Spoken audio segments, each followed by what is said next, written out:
السلام علیکم ورحمۃ اللہ وبرکاتہ۔ الحمد للہ رب العالمین والصلاة والسلام علی سید الانبیاء والمرسلین، اما بعد فاعوذ باللہ من الشیطان الرجیم، بسم اللہ الرحمن الرحیم۔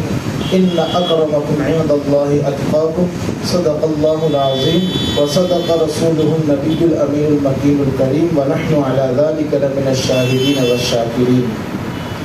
ایک مرتبہ پیارے آقا صلی اللہ تعالی علیہ وسلم کی پیاری بارگاہ میں درود پاک کا ہدیہ پیش کرے۔ پڑھی اللہم صلی علی صلاۃ و سلام علیک یا رسول اللہ صلی اللہ تعالی علیہ وسلم۔ واہ کیا مرتبہ ہے، غوث ہے بالا تیرا، اونچے اونچوں کے سروں سے قدم اعلیٰ تیرا، سر بھلا کیا کوئی جانے کہ ہے کیسا تیرا،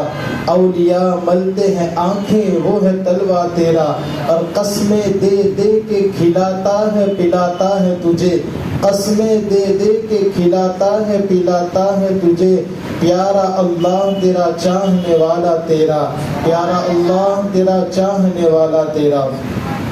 حضرات گرامی، ہم سیدی سرکار سلطان الاولیاء سیدنا شیخ ابو محمد عبد القادر جیلانی علیہ رحمت الرحمن کی ذات بابرکات سے ضرور واقف ہے، اور ان کی بے شمار کرامات اور ان کے کمالات سے بھی واقف ہے، مگر ہم جس چیز سے واقف نہیں وہ ہے ان کی علم دین حاصل کرنے میں جو انہوں نے مشقتیں اٹھائی، اور اللہ تبارک و تعالیٰ کی رضا حاصل کرنے کے لیے انہوں نے جو تکلیفیں برداشت کی،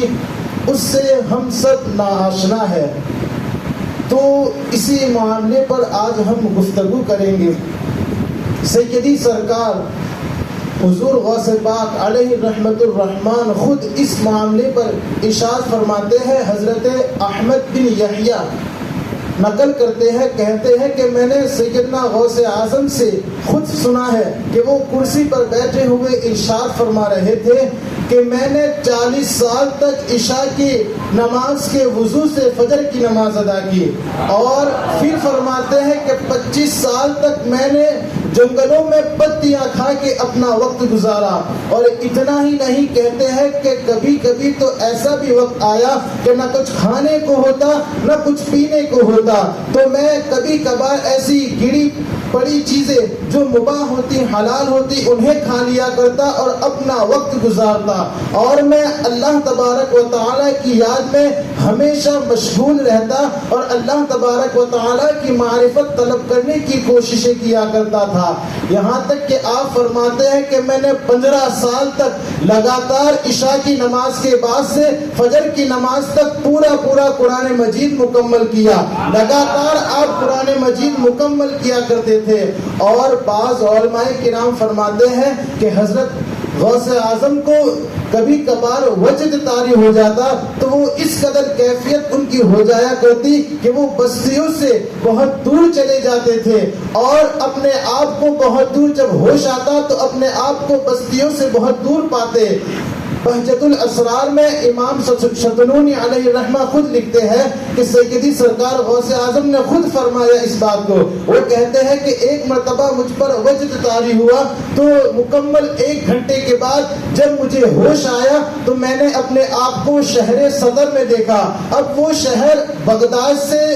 12 دن کی مسافت کی دوری پر تھا، اور میں نے اپنے آپ کو وہاں پایا تو میں حیران اور پریشان ہو گیا۔ اس وقت مجھے ایک عورت نے آ کے کہا کہ اے عبد القادر، تم شیخ ہو کر غوث اعظم ہو کر اس بات پر تعجب کرتے ہو؟ اللہ اکبر! انہوں نے جنگلوں میں اس قدر اللہ تعالیٰ کی معرفت حاصل کرنے کی کوششیں کی۔ آپ خود فرماتے ہیں کہ جب میں مجاہدے میں ہوتا اس وقت شیطان میرے پاس الگ الگ شکلیں اختیار کر کے آتا اور مجھے ڈرانے کی کوششیں کرتا اور راستے سے ہٹانے کی کوششیں کرتا، بہکانے کی کوشش کرتا، لیکن اللہ تبارک و تعالیٰ کی مدد میرے ساتھ ہوتی اور مجھے غیب سے آواز آتی کہ عبد القادر تم ثابت قدم رہو، ہم تمہاری مدد فرمائیں گے۔ آپ دیکھیے، فرماتے ہیں کہ ایک مرتبہ میں اسی طرح مجاہدے میں مشغول تھا کہ بہت پیاس لگی ہوئی تھی، سخت پیاس کی وجہ سے میرا گلا سوکھ رہا تھا اور میں نے کئی دنوں سے کھانا بھی نہیں کھایا تھا، اسی وقت آسمان میں بادل آ گئے اور بارش ہونے لگی، میں نے پیاس اپنی بجھائی، اس وقت اس کے بعد ایک بادل نمودار ہوا جو روشن تھا اور اس کے کنارے چمک رہے تھے، اس بادل میں ایک روشن صورت بھی نظر آ رہی تھی، وہاں سے مجھے آواز آئی کہ اے عبد القادر، تمہارے لیے ہم نے اب نمازوں کو معاف کر دیا ہے اور تمہارا مجاہدہ دیکھتے ہوئے ہم نے اب تمہارے لیے حرام چیزیں بھی حلال کر دی ہے، اب تم چاہے عبادت کرو یا نہ کرو تم بخش دیے جاؤ گے۔ جب غوث اعظم نے یہ سنا تو انہوں نے کہا لا حول ولا قوت الا باللہ العلی العظیم، اعوذ باللہ من الشیطان الرجیم۔ پھر کہتے ہیں کہ میرے رسول نے جن چیزوں کو حلال کر دیا اب وہ چیزیں قیامت تک حلال رہے گی، اور جن چیزوں کو حرام کر دیا اب وہ قیامت تک یہ چیزیں حرام رہے گی، اور میں کون ہوتا ہوں کہ حضور کی شریعت کو بدلنے والا ہو جاؤں یا میرے لیے حرام چیزیں حلال ہو جائے۔ پھر آپ کہتے ہیں کہ وہ بادل دھوئے کی شکل میں آ گیا اور وہ سیاہ ہو گیا اور مجھ سے کہنے لگا اے عبد القادر، میں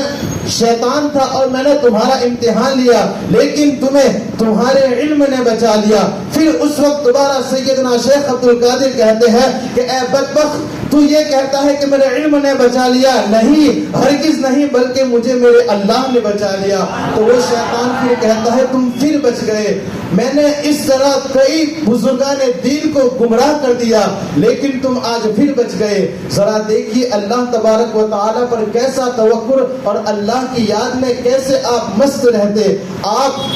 جب ہر روز قرآن کریم مکمل کیا کرتے تھے تو ایک وقت آپ ایک سیڑھی چڑھ رہے تھے تو آپ کو یہ آپ کے نفس نے یہ خیال آپ کے دل میں ظاہر کیا کہ اگر تم کچھ لمحہ سو لیتے تو کوئی ضرر نہ ہوتا، اس کے بعد بھی تم عبادتیں اور قرآن کریم پڑھ سکتے تھے۔ تو آپ وہیں پر کھڑے ہو گئے اور آپ نے اپنا ایک قدم اٹھا لیا اور وہیں کھڑے کھڑے پورا قرآن مجید مکمل کر دیا۔ یہ نفس کو کمزور کرنے کی کوششیں آپ نے کی، آپ نے اپنے نفس کو مار دیا اور رضائے الہی کے لیے آپ سپرد کیے گئے۔ پیارے آقا صلی اللہ تعالی علیہ وسلم کے پیارے دیوانوں، ان کے لیے ایک واقعہ بیان کیا جاتا ہے کہ حضرت شیخ سعدی شیرازی علیہ رحمت الرحمن کہتے ہیں کہ مکہ میں ایک شخص تھا کہ جو کعبۃ المعظمہ کی دیوار پر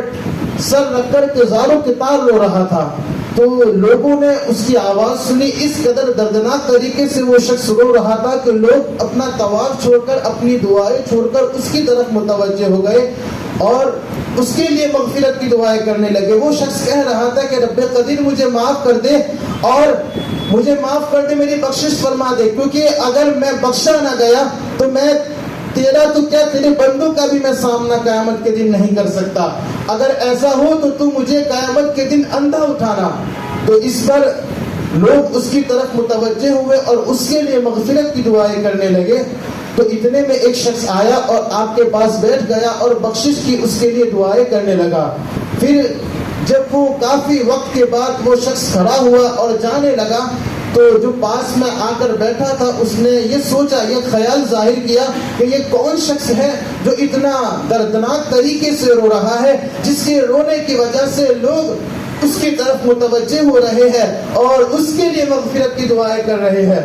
تو پھر اس نے ذرا جھانک کر دیکھا تو کیا دیکھتا ہے کہ وقت کا غوث شیخ عبد القادر جیلانی ہے جو اس قدر اپنے رب سے معافی طلب کر رہا ہے اور بخشش کی دعائیں کر رہا ہے۔